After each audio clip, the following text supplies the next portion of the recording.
This isn't a commercial, but grab the Eagles' new 10 for 10 special, available on April 27th, nationwide. Don't forget that, worldwide. I know you're like, what the hell? But anyways, what's up, it's your boy Cintron coming back with another analysis / news video, and I kid you not, that's my real name. But no, I lied, there's no news. I know, funky start, but man, we're looking at the Eagles' top 10 options with the 10th overall pick. So we won't delve into the 30th pick unless it comes by layway of just talking draft capital and limitations and whatnot. But anyways, let's jump straight into this article. And Jimmy Kempsky, I'm gonna call him Kempsky because I have some disrespect for him. I like a lot of his opinions and a lot of what he has to say, but the man goes too hard on some things in some areas, and we're gonna highlight some of that. This is nothing personal, brother, but I gotta axe the grind with you. You grind my gears, as Peter Griffin would say. Peter Griffin. All right, we're gonna be diving into, and we're not go back to history. We're gonna start from the numbers. Shut up, Bijan. This is where I have a bone to pick with this guy because this, for me, is number one. Why? Because of the benefits that it would give the Eagles offense, and they don't value these positions. Then why did Howie Roseman try and draft CMC and he tried to trade for him during mid-season, this past season? He could have been an Eagle and not a 49er. I mean, you got to explain these things. He doesn't mention that here once, and I'm like, I know you're in the know of it. Maybe you didn't think of it, but it's huge. Pops, he thinks that Saquon Barkley is a superior prospect to this guy, to Bijan Robinson. Faster, yeah, sure, but he's more like bounce and go. He's the better pure runner, without a doubt. And you can say maybe that's Saquon relying on his giftings because the team around him wasn't as good. No. It's crazy, man. He's even given Saquon's size, he's not seen as a pounded running back. He can do it, he just doesn't. And there's not extreme difference between a 4.4 and a 4.46.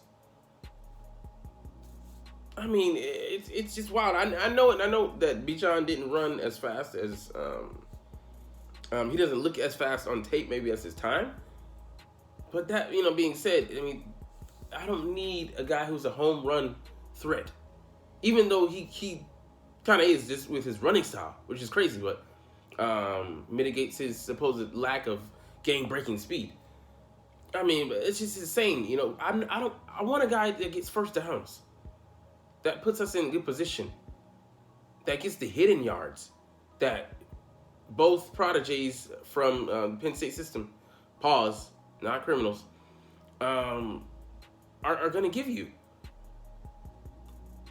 I mean, it's crazy that because they bounce runs when instead of taking the yards that are there, they leave a lot of meat on the bone. And okay, anyways, but we're getting to it later. He's saying that it's a bad use of resources here. I disrespectfully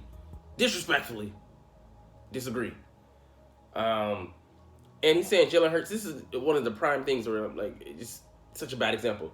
He's saying that Jalen Hurts, he's 24 years of age, and we want him to be a foundational piece, not just for the next 5 years or so. 5 years is an eternity in the NFL. Worth, and it's all at a premium price for us. With the contract, let's say he gets 15 to 17 million or so. Can you imagine having one of the best, if not the best, running backs in the league for that price? Just a steal. And then extending him on a deal. Let's just say it costs somewhere in the neighborhood of, let's just say 15 million. That's what running backs have gone to. Even though I think it's gonna stay more status quo / decrease in value. And then with the cap being what it will be in the future, that's gonna be a bargain, for that 5th year. And, Jalen will be 29 at that time. He'll still be in his prime, but he'll be slower. And after taking a number of hits, if we don't get a guy like this, even if we do, we're still going to run him. We need to save him from himself. We need to mitigate the damage that Jalen Hurts is going to take. And as he gets older, he's going to need more of a running threat beside him. So even if we don't, sign him, we, don't re-up, we go and get another guy. These are like, the time is now. It's not next year. It's not, in a couple years. It's now to give him that credible threat behind him. And you have potential to add a guy who could potentially be the best at his position, and you're gonna pass him up because of value. This is why it's just insane. Even if Howie does, I'm not even saying that Howie goes out and makes this move. I'm just saying the potential there, and to think about passing up on it because it's not the right position. It's more devalued than even guarded. What he's saying. We'll see that later, but it's just nuts. Best player available, and the things that it would do for our offense. Like, it just, it's like he's something personal against the guy. And how he said it himself, we're not looking to copy and paste the other people's plan, their mode of operation. We're trying to set the trends. So, it's just insane, man. But anyways, a wide receiver. This will be fucking nuts. And he's a champion of Jackson Smith and Jibba, JSN. The guy had 1 year where he was, destroying defenses. And yeah, it's a great year. But last year, it didn't finish the year. The year before that, nothing really to write home about. Garrett Wilson, Chris Olave, also he allowed them to excel, but also the reverse. They allowed him to excel. And then, what does he do? What does he do without them? Nothing. And then we don't put a premium on slot receivers. So this is why I'm not lambasting him, because he said it's at number 9, but I would actually put it higher. And I know you might be like, you're not making a case for your argument here. Let me get to that in a second. It's the threat of it. You get a guy, the guy I want to say out of Wisconsin. There's a guy that recently came on my radar. He could be. He has the potential to be a game breaker. Runs 4.23. I think 6'1", $190. Forgot his name, but I will be remembered too. But anyways, like, we don't use slot receiver to limited snaps because we're targeting highly those guys who are out there on the perimeter. Devonta Smith and AJ, and then you have Goddard, and then you have the running backs. So in the pecking order, you might be number 4 or 5 at worst, 4 at best on a given play. Maybe number 3 if you shine. And you're just fighting for snaps. So we could use depth. I would definitely say that this would be good as a double depth / replacement move for Quez next year, and also trying to get us to lean more on 3 receiver sets and lean on another option just to make the offense more multiple.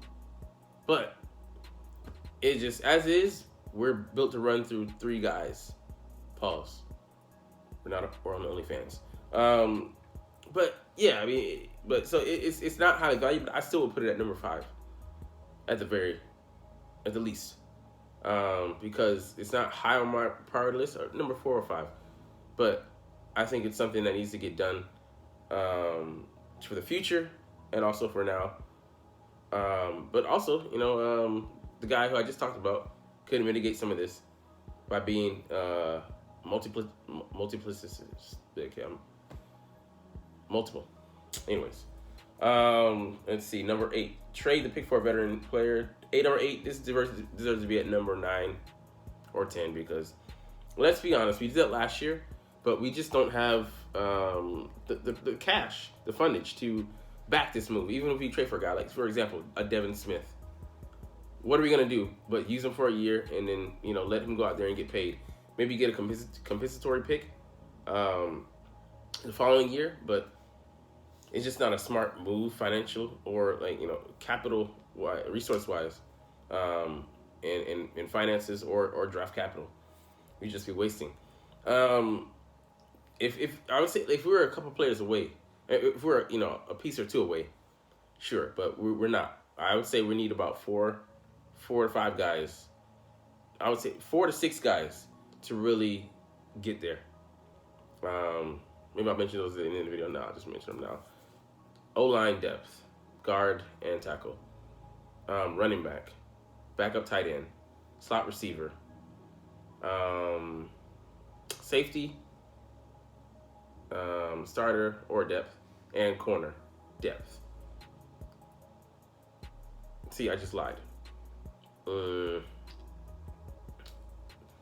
Potential rotational piece at D tackle that in the of the ilk of Jalen Carter or Kalijah Kancey, and edge rusher. See, I lied. 8.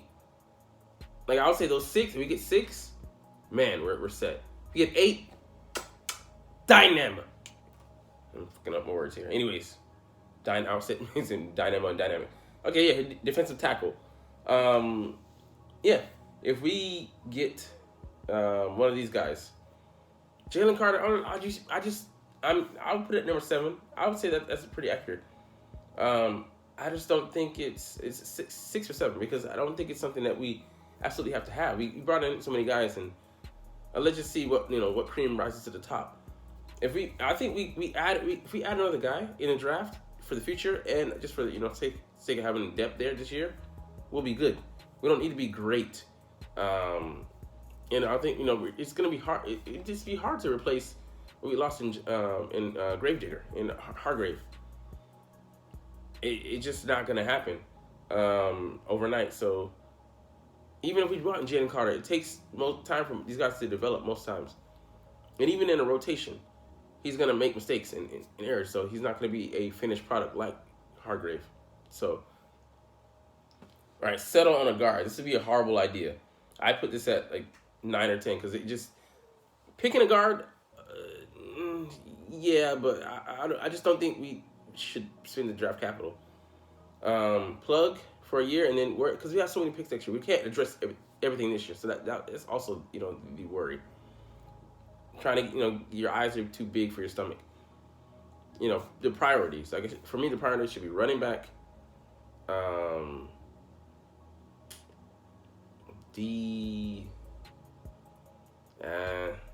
receiver, tight end, and I'll put O-line. I'll put those 4. So I mean, you should focus on those. Like I said, 4 to 6 gets you solid. Anything beyond that would be great. Also, undrafted free agents, other free agents, cuts that are coming up in training camps and such like that.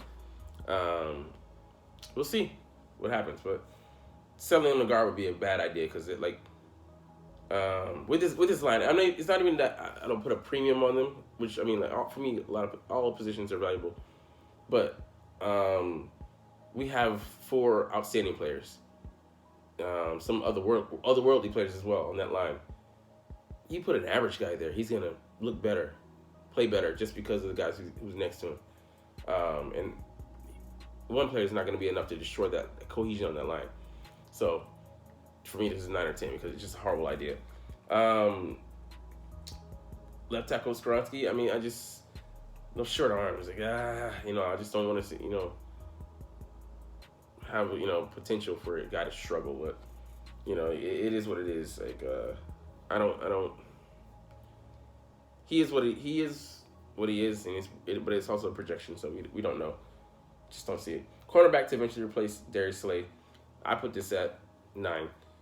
Because it's the way he's addressing it. Like for depth purposes, like I said, 7. Because it's not a priority. The guys we brought in this offseason, we brought in Greedy Williams. You have him there. maybe a slot guy. If you could a slot guy that also could play outside, that would be interesting. But yeah, this just isn't. I mean, I just hate the way he's writing it. Like Christian Gonzalez saying, I mean, he's okay on him, but Devin Winston when he downs the guy, I'm not big on him because he's not big, you know, but he only ran a 4.43. 4.43 is fast, man. I mean, it's crazy.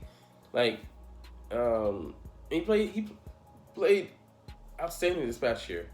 Did a lot of things, and he's a very like his football IQ, the way he was able to clue in on formations and stuff like that, and arrived there before the receiver knew what was going on. Instincts, man.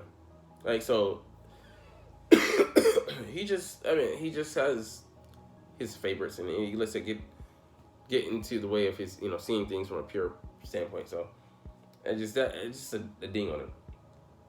Offensive tackle, I can't be mad at this one because we need to replace that. 4, I'd say that's accurate. But yeah, it's. I mean, like, Paris Johnson, somebody like that, Broderick Jones, yeah, Eric Wright, and someone that can be a swing and also potential to play on the inside, particularly at the guard positions, would be great. I don't know. It's just, I feel like we can address this somewhere later in the draft, like 2nd or 3rd round, if we really need to. And there's prospects that that can be had there, but to put a premium on it when it's still a couple of years away. And I mean, I get the depth. If you show depth, fill that out with like free agent guys, free agency, but to be worried about it this much, this degree, like just trust Jeff Stoutland. We extended him for a reason. The guy is the best coach in the game as far as the O-line goes. Let him do his work. All right, edge rusher number 3. I put this at number 5 because it's not a priority. We have already Josh Sweat starting, Reddick on the other side, Brandon Graham with depth, then Derek Barnett, who's like okay, he's there, but okay, cool. That's 4. We're 4 deep already. But so I mean, just making a priority. You just want somebody like they're not even gonna be a full-time player at number 10. Even if it's Will Anderson, like he's not gonna come in and start for us. And he might play some quality snaps, but we had guys, like Brandon Graham as a backup last year had 11 sacks coming in off the bench. And yeah, that's a pivotal role, but like we need a guy that makes a definitive contribution at number 10. So this is for me wise, like priorities, get him in line. Wilson's not going to be there, so I mean he's going to get picked in the top 10 before us. And like Anderson, it'd be a waste to trade two players, 1 player for the price of 2. No thanks. Trade up for one of the 2 elite defensive line prospects. That's what I just was talking about. A dumb fucking idea. I mean, the draft capital, you waste a chance to get 2 very good players for the chance of having a great player. No thanks, man. No thanks. It's just insane like that. People can get this high off of we just did this last year. Trading up to get a player, and he's a foundational piece.